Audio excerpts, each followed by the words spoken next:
রাধে রাধে। সোনাকে যখন সোনার দিদি এনেছিল না, তখন না আমি একটু রাগ করেছিলাম সোনার দিদির ওপরে। কেন বলুন তো? কারণ আমি বাড়িতে থাকতাম না, একটা কাজের সাথে যুক্ত ছিলাম। তো সেই কারণেই ভেবেছিলাম যে গোপাল সোনাকে তো ভজন করা অনেক কঠিন, 3বার সেবা দিতে হবে, আমি বাড়ি থাকি না, কি করে পারবো।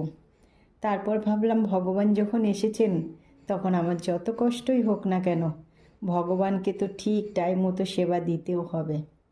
তো আমি যেরকমভাবে পারতাম সেইভাবেই করতাম। ইভেন এখনও আমি যে যতটুকু পারি ততটুকু করি, কারণ একার সংসার তো। আমি হয়তো একদিন খুব করলাম, পরের দিন পারলাম না, সেই কারণে আমি একই রকম নিয়ম করি। আমার যখন যেভাবে যতটুকু জোঠাই আমার গোবিন্দ গোপাল, আমি ততটুকু দিয়েই সেবা যত্ন করি। তো এখন মনে করি জানেন তো, যে আমার মেয়ে আমাকে জীবনের শ্রেষ্ঠ উপহারটা দিয়েছে। আমি এই উপহারটা নিয়ে যে কত খুশি, কত সুখী, সেটা আমি বলে বোঝাতে পারবো না।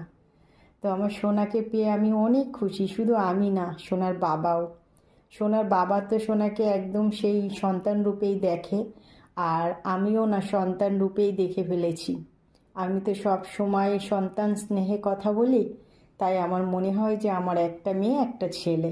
উনি তো ভগবান জানি, উনি পিতা মাতা সন্তান সমস্ত কিছুই, যে যে রূপে ভজন করে ওনাকে, উনি ঠিক সেই রূপেই ধরা দেয় তাকে। এটা আমি শুনেছি বা ছোটোবেলা থেকেই জানি। আর আমার বাবা মা যখন কীর্তন করতো বা এই সমস্ত আলোচনা করতো, গীতা পাঠ হতো, তখনও আমি শুনেছি। তো সেইভাবেই আমি আমার গোপাল সোনাকে আদর যত্ন করি। আমি যতটুকু পারি ততটুকু করি, কারণ বাড়িতে আমি একা।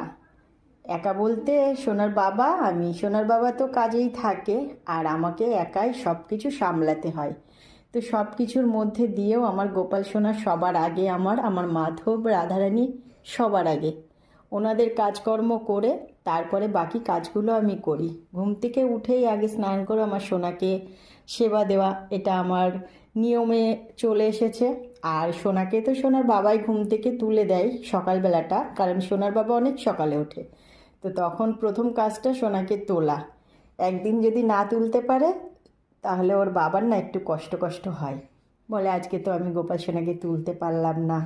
যেদিনকে হয়তো তাড়াতাড়ি কাজে চলে যেতে হয়, সেদিনকে হয়তো তুলতে পারে না, সেদিন আমিই তুলি।